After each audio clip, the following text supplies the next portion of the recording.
Bonjour à tous, j'espère que vous allez bien. On se retrouve aujourd'hui pour la 16e vidéo de ma chaîne et aujourd'hui on va faire le retour sur le mois de la fantaisie. C'est parti!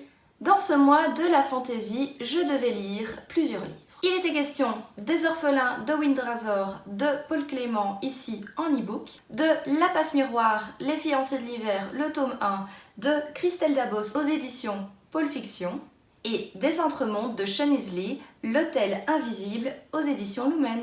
De ces trois livres, évidemment, je n'ai pu en lire que deux.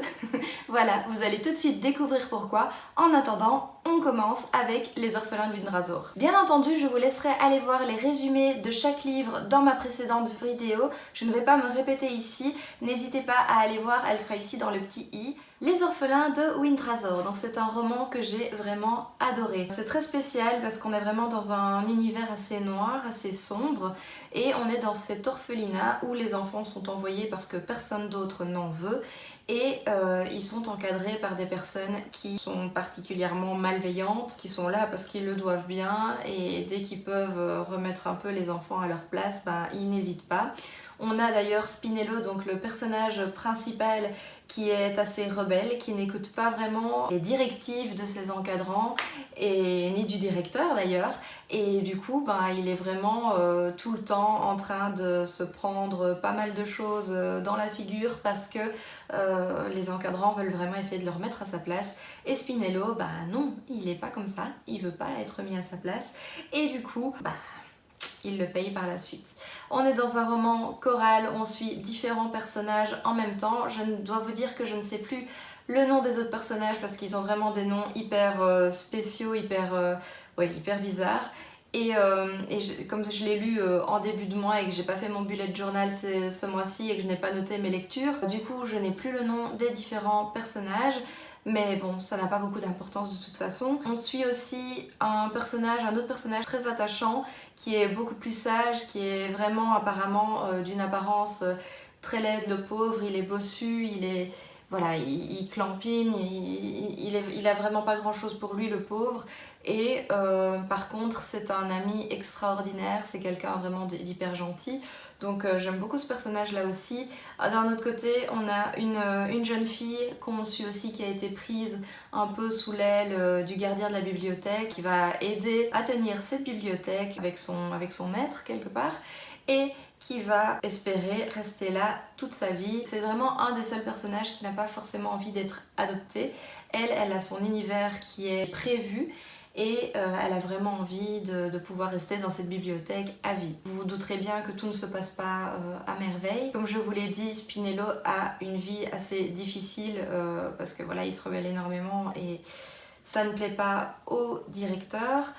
Et les autres ne sont pas spécialement bien entourés non plus, que ce soit par les encadrants, mais aussi les autres enfants qui sont assez difficiles. Il y a des clans par chambre, et il y a souvent des bagarres qui se déroulent qui sont pas toujours très très sympas. Et voilà, c'est un univers assez noir, assez sombre. Et ici, à la fin du premier tome, on sait que certains ont pu aller en famille, d'autres ont découvert certaines choses, et du coup on est vraiment tenu au suspense et vraiment tenu en haleine parce que on a envie de savoir ce qui va se passer pour ces personnages-là, de par ce qu'ils ont découvert, de par ce qu'ils vont vivre. Et voilà, moi je me réjouis vraiment de découvrir les prochains tomes. D'ailleurs, je me suis commandé l'édition spéciale où il y a les 3 premiers tomes dedans, donc comme ça je vais pouvoir lire le tome 2 et le tome 3. J'espère pouvoir les lire ce mois-ci parce que vraiment j'ai vraiment été tenue en haleine, donc j'ai vraiment envie de pouvoir continuer cette histoire, et bien entendu je vous tiendrai au courant. Passons maintenant au deuxième et dernier livre que j'ai lu lors de ce mois de la fantaisie. C'est La Passe-Miroir, le tome 1, Les fiancés de l'hiver de Christelle Dabos aux éditions Pôle Fiction. Ce livre, que vous dire?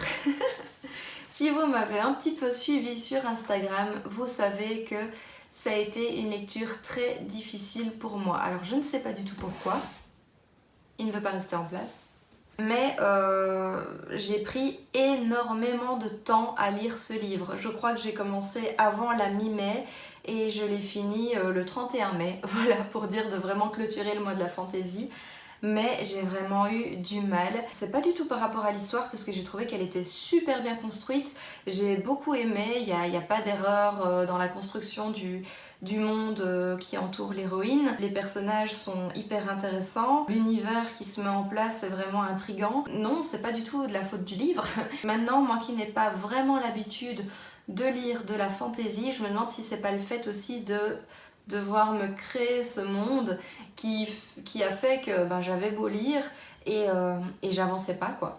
J'avançais pas, je lisais, j'avais l'impression de lire pendant des heures et je lisais pendant des heures et j'avançais pas. Et je sais pas pourquoi. Alors j'ai eu un petit élan après les 120 premières pages où là j'ai commencé à lire un peu plus vite, puis ça a de nouveau ralenti, enfin j'ai pas compris. Bon après j'ai repris aussi au travail de façon beaucoup plus intense, donc la fatigue fait que j'avais peut-être moins le temps, enfin il y a un soir où je me suis endormie devant parce que voilà je tombais de sommeil. Mais voilà, ça n'empêche que ça a été un livre que j'ai adoré, et je comprends pas pourquoi je l'ai pas lu plus vite. Mais bon, bref, voilà, faut croire que la fantaisie pure, bien que non, parce que dans Les Orphelins de Wyndrasor, j'ai aussi dû me construire cet univers. Maintenant, on est plus sur un univers qui reste statique et où on reste un peu dans le même genre de cadre. Alors que ici, dans La Passe Miroir, on part dans différents endroits. Et du coup, on doit se créer beaucoup plus de visuels. Enfin, je suppose que c'est ça qui m'a pris beaucoup plus de temps. En tout cas, un livre que j'ai beaucoup aimé, dont je lirai la suite. J'ai beaucoup aimé découvrir Anima, découvrir le pôle, découvrir les différents personnages qui entourent Ophélie, donc qui est l'héroïne. Ophélie qui est une héroïne hyper intéressante, qui est très maladroite, qui passe à travers les miroirs et qui est une liseuse. Donc quand elle touche un objet, elle peut voir le passé qui est lié à cet objet. J'ai trouvé que le fait de passer les miroirs n'est pas encore exploité au maximum, mais bon, je suppose que ça va arriver. Au début, il y a quand même une certaine lenteur au niveau de l'installation du décor. J'ai trouvé quand même que les 150 premières pages sont quand même très descriptives, vraiment dans le détail. Maintenant, voilà, je trouve que c'est quand même important dans ce genre de saga fantasy où il faut vraiment se construire un univers, donc voilà, ça ne m'a pas dérangé plus que ça. Le personnage de son mari, parce qu'ici donc elle va devoir épouser son mari qui lui a été choisi. Le personnage de Thorn est vraiment hyper intéressant. On se demande un petit peu, on a du mal à le jauger et on se dit voilà, est-ce qu'il est vraiment comme ça ou est-ce qu'il est comme ça ou... Et du coup on remet pas mal en question l'avenir d'Ophélie, on sait pas vers où elle va avec ce fiancé et ce futur époux. Et puis la famille de ce futur époux qui est vraiment hyper particulière, qui est assez malsaine au final. Enfin voilà, j'ai trouvé tous les personnages décrits dans ce livre hyper intéressants, un univers hyper construit. Moi j'ai l'impression d'avoir vu un film tellement j'ai tous les détails de toutes les pièces que j'ai vues et de tout. Enfin, j'ai vraiment pu rentrer à fond dans cette histoire. Et voilà, j'ai vraiment adoré et je me réjouis vraiment de lire la suite. Ici, comme j'avais pas fini le tome 1 au moment de ma commande pour le mois de juin, ce sera pour le mois de juillet. Je me commanderai certainement très vite le tome 2. Maintenant, c'est vrai que si ça prend autant de temps, voilà, ça me décourage quand même un petit peu. Mais il vaut la peine et je prendrai le temps à un moment donné ou à un autre. Mais voilà, vraiment une super belle découverte. Pas du tout déçue par La Passe Miroir, dont j'en avais entendu que du bien. Comme vous l'aurez compris, du coup, je n'ai pas lu Les Entremondes. Ce sera pour une prochaine fois, je le garde en tout cas dans ma pile à lire. Je ne pense pas que je le lirai en juin pour faire un peu une coupure avec la fantasy. Je pense que je vais plutôt me diriger vers du contemporain et du fantastique, pour le moment en tout cas. Et puis je me replongerai certainement dedans au mois de juillet. J'ai commandé pas mal de livres pour le mois prochain, donc je vais très bientôt vous faire un book haul dès que je les reçois. Amazon a l'air d'avoir un peu de retard. Oui, j'ai commandé sur Amazon parce que malheureusement chez Filigrane, ils n'avaient pas la moitié des livres que je voulais commander. Donc voilà, je me suis contentée d'Amazon cette fois-ci et puis je commanderai chez Filigrane le mois prochain. J'aime bien commander soit chez l'un chez l'autre parce que c'est là où j'ai le plus facile, donc voilà, je cherche pas d'autres librairies ou d'autres distributeurs.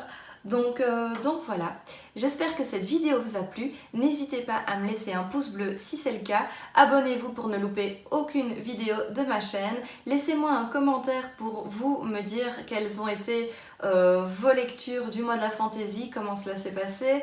N'hésitez pas à me laisser un lien vers votre chaîne parce que si vous avez fait une vidéo sur le mois de la fantaisie, ça m'intéresse, j'en ai regardé pas mal. C'est comme ça que j'ai pris contact avec pas mal de youtubeurs, de booktubeurs. Ici, lors de ce mois-ci, ça a été super intéressant de vous rencontrer et d'apprendre à mieux vous connaître et d'échanger avec pas mal d'entre vous. À me laisser aussi votre avis sur la vidéo et sur les livres que j'ai lus. Parlez-moi en commentaire, j'adore ça. Et nous, on se retrouve bientôt dans une prochaine vidéo. Si vous le voulez, vous pouvez me rejoindre sur Instagram, le lien est dans la barre d'infos, ou sur Livre Addict que je découvre. Je ne connais pas encore très bien, donc voilà, il me faut un peu le temps. Mais en tout cas, sur Instagram, je vous tiens un peu plus au courant que sur YouTube. Donc n'hésitez pas à me suivre, on échangera aussi sur cette plateforme. Donc voilà, je n'ai plus qu'à vous dire de bien prendre soin de vous et on se revoit bientôt dans une nouvelle vidéo. Bye bye! Ah oui, j'avais oublié que l'écran se mettait en veille, enfin bon bref, les orphelins de Windrasor quoi.